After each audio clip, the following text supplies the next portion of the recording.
Classificação indicativa. Livre para todos os públicos.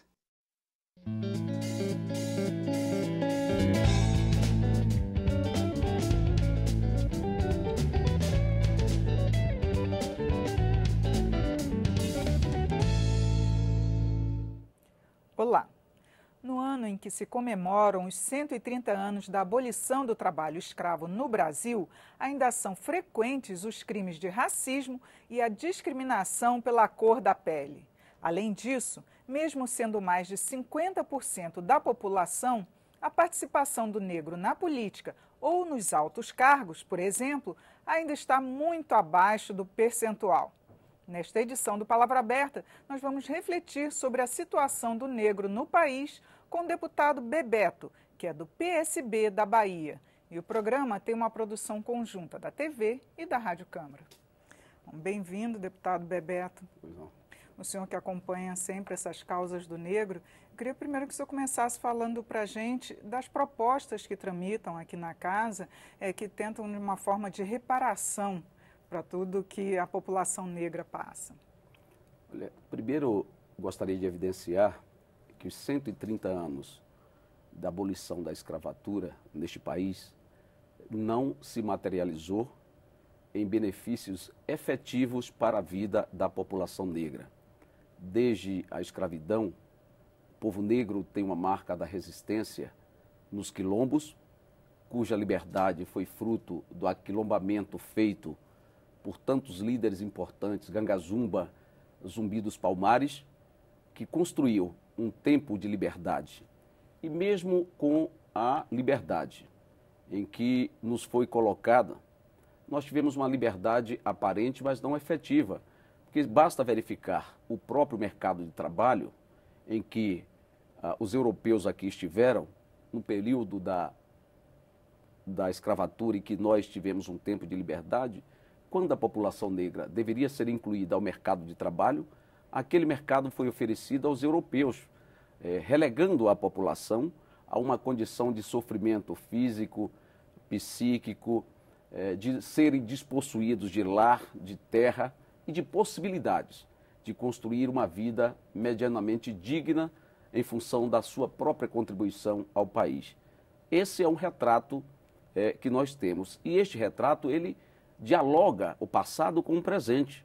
Se nós analisarmos a atual quadra em que vivemos, o Estatuto, por exemplo, da igualdade racial, nós lutamos aqui, construímos a quatro mãos para que ele fosse uma expressão, um guia para as políticas públicas brasileiras e que pudesse promover uma inclusão a partir de políticas públicas afirmativas. As cotas na universidade, eu vejo, por exemplo, um ataque às cotas como se ela se constituísse em uma aberração social. Não é.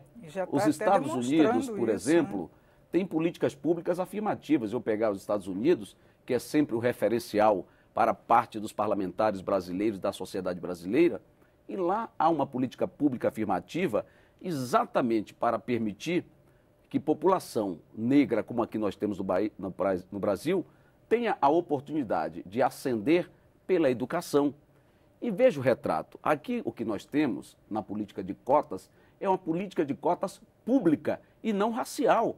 Ela é pública na medida em que participam homens e mulheres negras egressos da escola pública para afirmar uma condição em que o reconhecimento da própria sociedade de que os mais pobres são os negros, homens e mulheres, a educação sirva para alimentar o círculo virtuoso da sua própria vida familiar.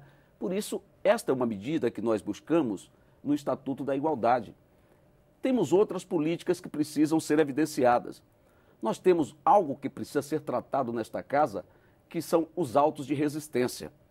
Eu participei da CPI para desvendar os crimes contra jovens pobres e negros nesse país. São 60 mil jovens pobres e negros que morrem anualmente nesse país. Se você analisar os dados, fizer um cotejamento dos dados da CPI, a maioria dos jovens mortos são negros. E qual é a causa? A identificação é a cor da pele. Sim. Muitos que nós ouvimos, homens e mulheres que trabalham com segurança pública, e eu os perguntei, numa abordagem entre um homem negro pobre e um homem branco pobre, qual é a sua primeira abordagem? Eles sempre responderam que a abordagem seria do homem negro, porque pode oferecer, né, perigo. Como oferecer perigo se os dois são homens pobres e negros, apenas pela cor da pele? O que denota racial, claramente um racismo institucional estabelecido nas políticas, inclusive, de treinamento e de qualificação da própria polícia, como se nós ainda estivéssemos enfrentando um inimigo interno a ser combatido. Portanto, é atual revisar esta condição, garantir, portanto, aqui na Câmara, que o auto de infração seja votado. É uma proposta que está há muitos anos aqui. Há muitos anos paralisados, não é votada.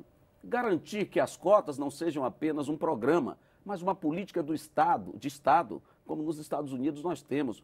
Porque com a loucura que nós vivemos na política brasileira, chega alguém depois e diz que as cotas devem ser suprimidas.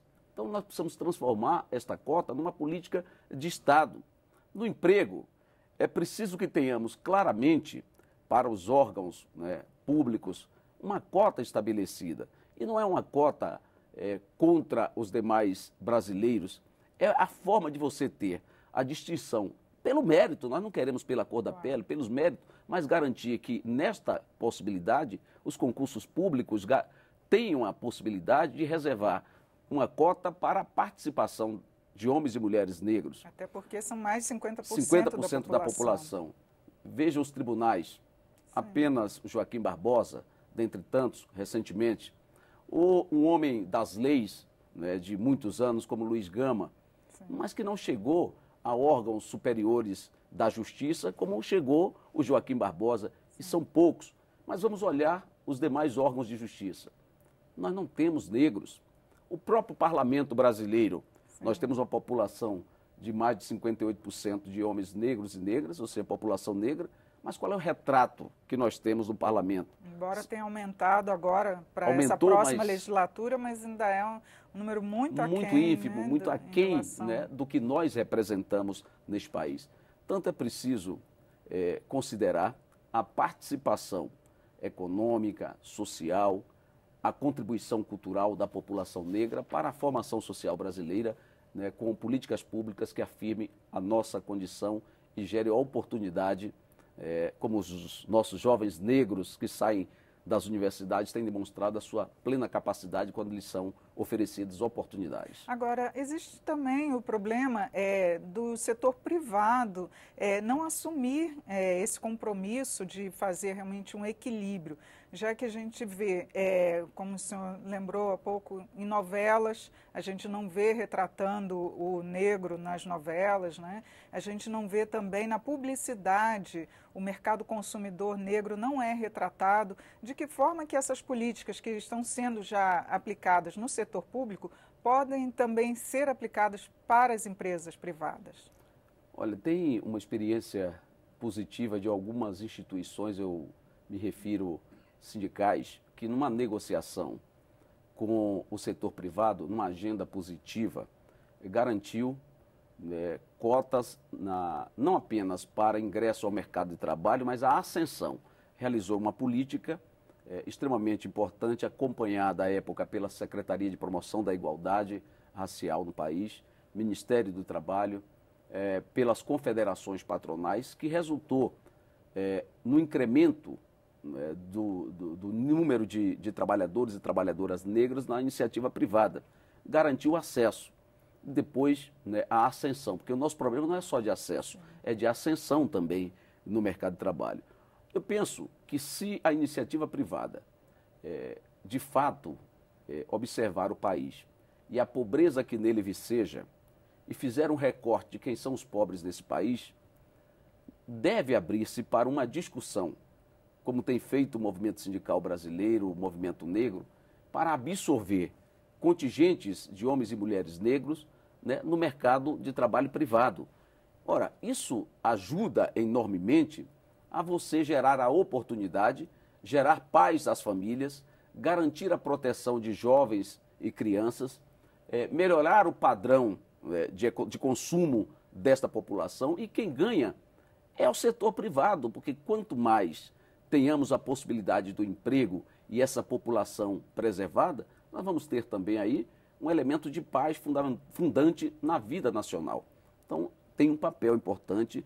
Eu, inclusive, fiz um apelo enorme ao setor de onde eu sou oriundo, que é da construção. Nós temos cláusulas importantes na construção pesada de política pública, de política afirmativa de emprego para acesso e ascensão na área da construção, que já é majoritariamente um setor em que absorve trabalhadores e trabalhadoras negras, mas que nós garantimos também uma ascensão positiva, sobretudo para essa área da engenharia nacional. Então, tem experiências positivas, basta que haja também do lado patronal, da iniciativa privada, esse olhar de responsabilidade com o país. Deputado, muito obrigada por seus esclarecimentos aqui no programa. Eu que agradeço a você. E no dia 20 de novembro, reafirmar a nossa consciência, reafirmar o valor da resistência, mas, sobretudo, da luta do povo negro que precisa viver e a gente se importa com gente. E se importar com gente é garantir a dignidade dos nossos irmãos. Eu conversei sobre as dificuldades enfrentadas pelos negros no Brasil com o deputado Bebeto, que é do PSB da Bahia. E você pode assistir esta e outras edições também em nossa página na internet, câmara.leg.br/palavra aberta. Eu sou Regina Assunção, agradeço a sua audiência. Até a próxima.